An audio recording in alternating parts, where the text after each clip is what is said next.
So recently I received a question by one of my viewers and I thought it was really interesting. They asked me, which ones are your most frequently used Cubase shortcuts?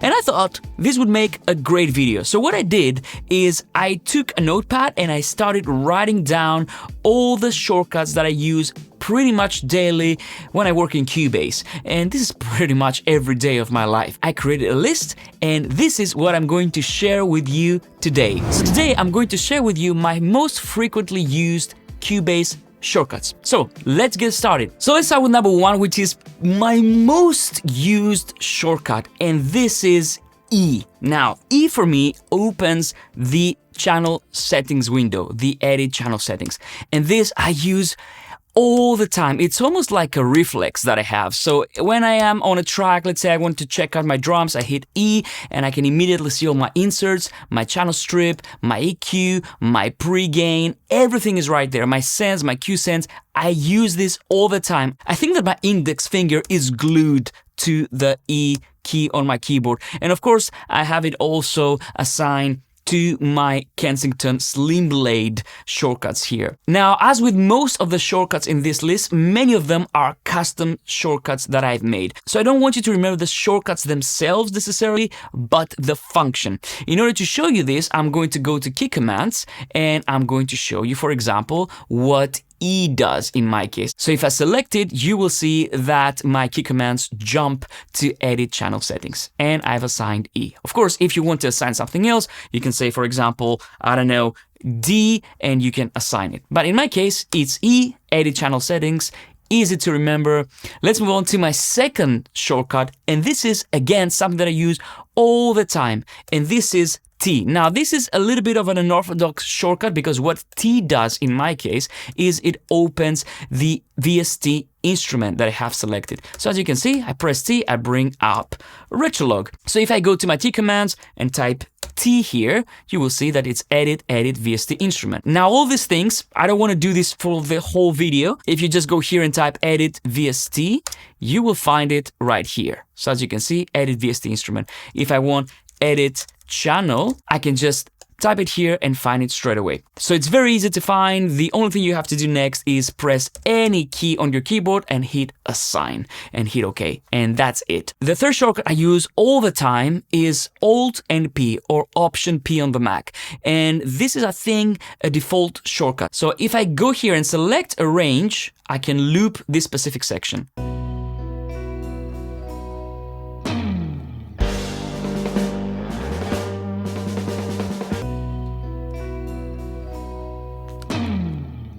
So if I want to focus on something when I'm mixing or when I'm producing, I can go anywhere, select a section, loop.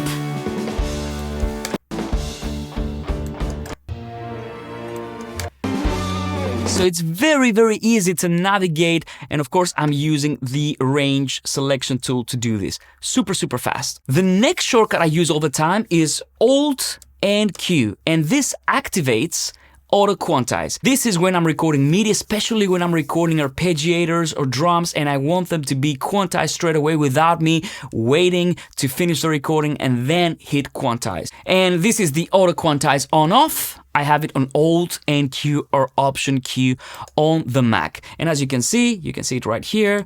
It goes on and off by using this shortcut. The next shortcut is actually two shortcuts, and these shortcuts allow me to select any number of channels. For example, all my drums here, and I can say I want to send them all to a group. So what I do is I press Alt-Shift-G, and you will see that this creates a group.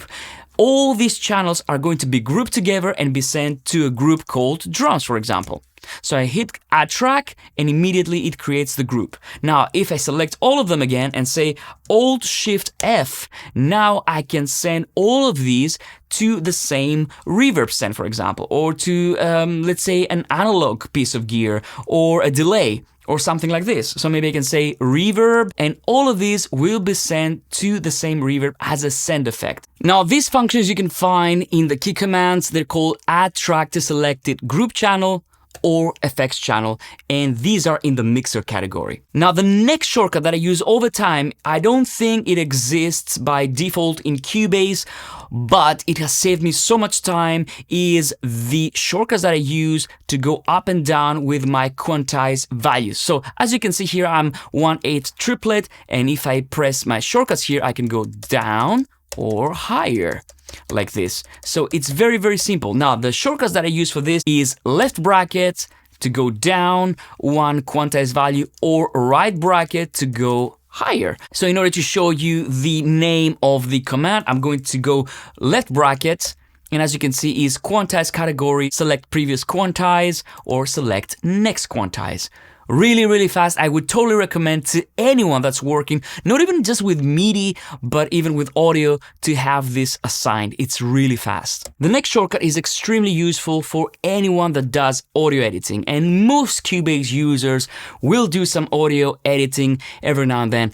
And this is the adjust fades to range shortcut. In my case, it's A. Let me show you what it does. So let's say I want to create a fade out right here, and I don't want to do this. I want to be a little bit more precise. So let's say I want to get my range tool, and I want to have a fade out encompass this range, for example. Now all I need to do is select the range. I don't mind if I go a little bit further away.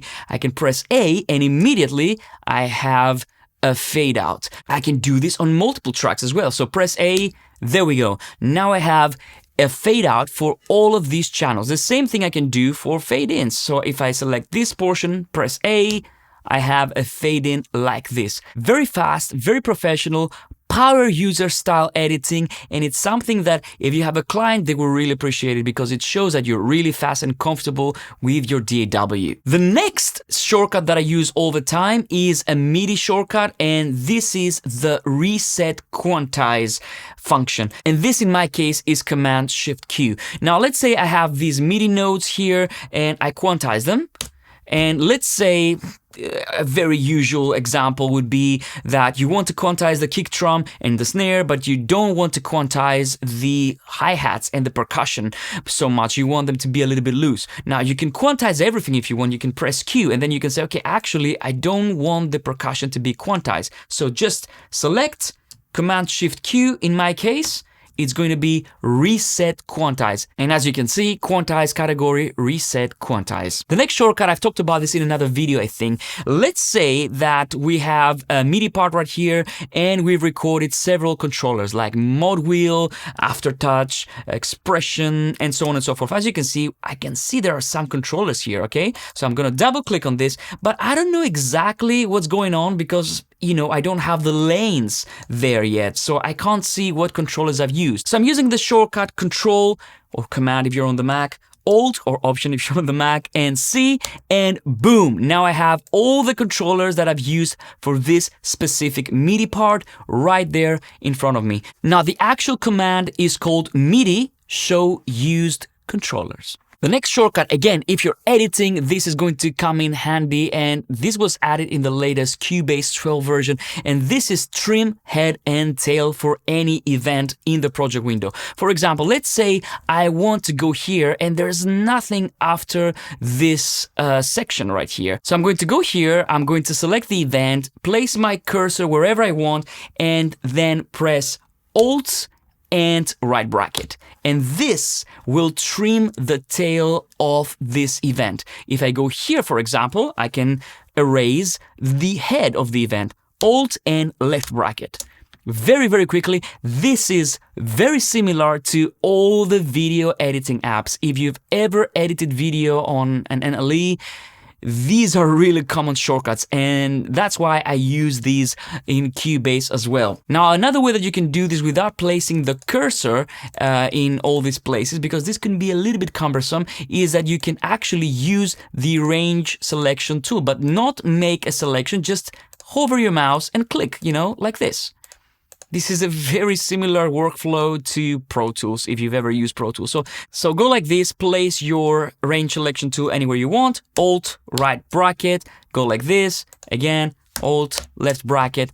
there you go. Really fast editing. And if you're coming from Pro Tools and you think this is not possible in Cubase, it is possible. You can do everything in Cubase and much more. Actually, one thing that many people miss is, sometimes they think, oh, I need to place my cursor right here. I have to go on top and this is so slow. Well, if you press Alt and Shift, you can place your cursor anywhere you want without going up here on top, right? This is just an extra tip. This is not a shortcut, but yes, I use this all the time. Now, this shortcut is called cut head or cut tail. So as you can see here, Alt, left bracket, Alt, right bracket. Really good, really pro. The next one, I'm not going to talk too much about it because I've made an entire video about this, and it's the shortcut that I use to do A/B referencing in Cubase. So go from my mix or my production to a reference mix, or a mix that the client likes or something like this. Now the function for this one is control room, select control room. In my case, I have the hashtag sharp key, whatever you want to call it,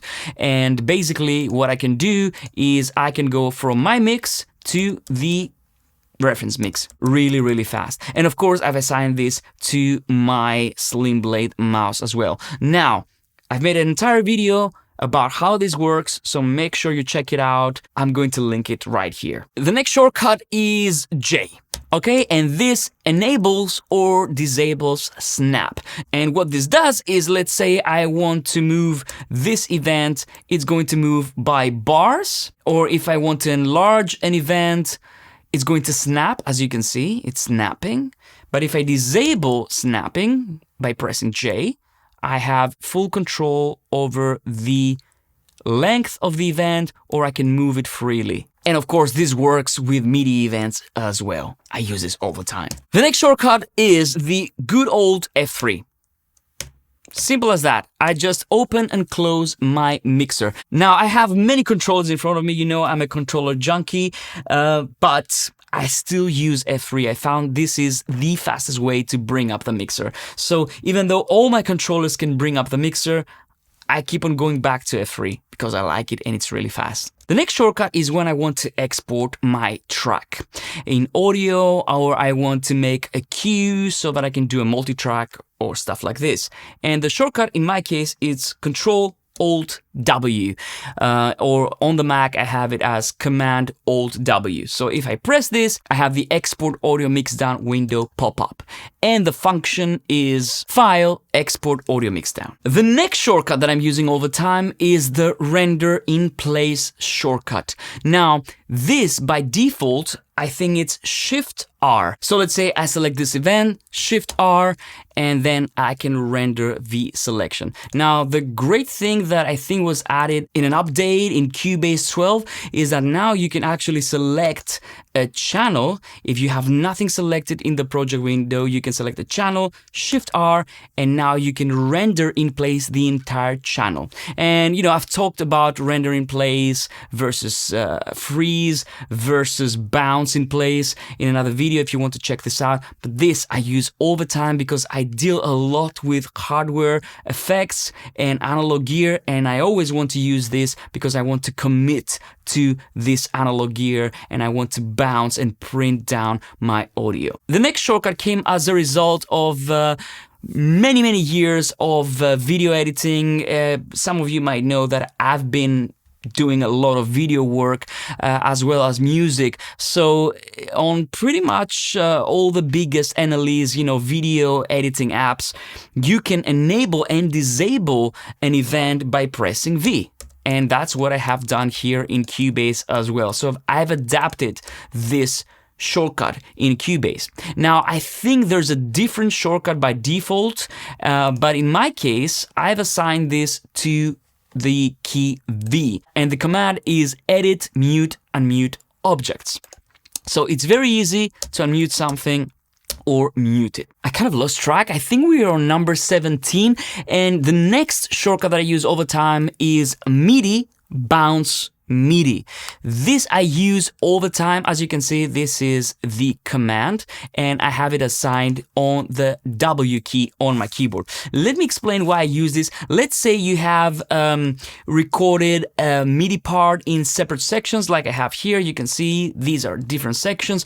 Well, what you can do is, of course, you can take the glue tool and start doing this. But what I like to do is actually select all my parts, press W, and now I can bounce MIDI. So pretty much all of the events become one single container, one single event, and this is so much easier to manage sometimes. So W, bounce MIDI. The next shortcuts have to do with zooming, and I think again these allow you to work so much faster. So let's say I want to focus on, let's say, this guitar here. I can select this area and I can press Alt S.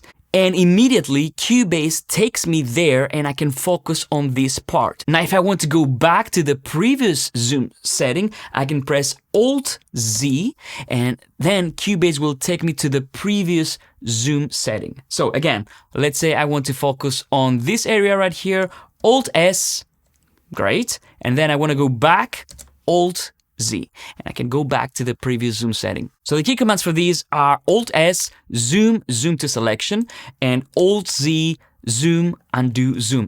Undo zoom is a really powerful function actually, and I know that many Cubase users have no idea that it exists. But now, you know. So make sure you subscribe if you found this video useful, and hit the like button. Next, of course, I can't fail to mention the usual zoom functions in Cubase. G, zoom out horizontally, and H, zoom in horizontally. And in my case, I have Shift G to zoom out vertically and Shift H to zoom in vertically. In addition to this, I have Alt and H, I can zoom the waveform, and Alt and G to zoom out. Again, Alt is option on the Mac. And number 20 is actually a function that I've assigned even on my Monogram CC, and this is duplicate a track, a channel without data. So let's say you have created a vocal track and you've added a few plugins and a few effects and you want to duplicate the track, but you don't want to duplicate the content. So the actual audio, you don't want to duplicate that. You just want to duplicate the channel with the settings. So most of the times what people end up doing is they go here and they duplicate the channel like this, and then they basically remove everything manually. Well, there's a better way, and this is duplicate tracks with no data. In my case, the shortcut is Alt-Shift-J. And as you can see, it duplicated the track, but without any data. And this is actually a macro, it's in the macro category. And as you can see, these are the commands for the macro. So basically we're asking Cubase to duplicate the track, and then Cubase selects all the data on the track and it deletes them. So it's a string of action, a series of actions that happening in order for this to happen. But the great thing is you press the shortcut and it happens instantaneously. So you don't have to go through all this. So there you go, my friends. These are my most frequently used 20 Cubase shortcuts. Let me know if you enjoyed this video and let me know in the comments down below if any of these shortcuts were news to you and you didn't know about them. And let me know which ones you use, which ones are your favorites. Now, I'm going to ask you another thing. If you like this video, of course, don't forget to subscribe, hit like and all the good stuff, but let me know in the comments down below if I get enough requests. And this video does well, I'm going to make a part 2 where I'm going to give you 20 more shortcuts. So we're going to get closer if you share this video with any Cubase user that you think they're going to find them useful. If you want to support the channel, of course, use the super thanks button below. I would really appreciate it, but you don't have to do it. Thank you so much for watching, and I'll see you in the next one. Happy producing.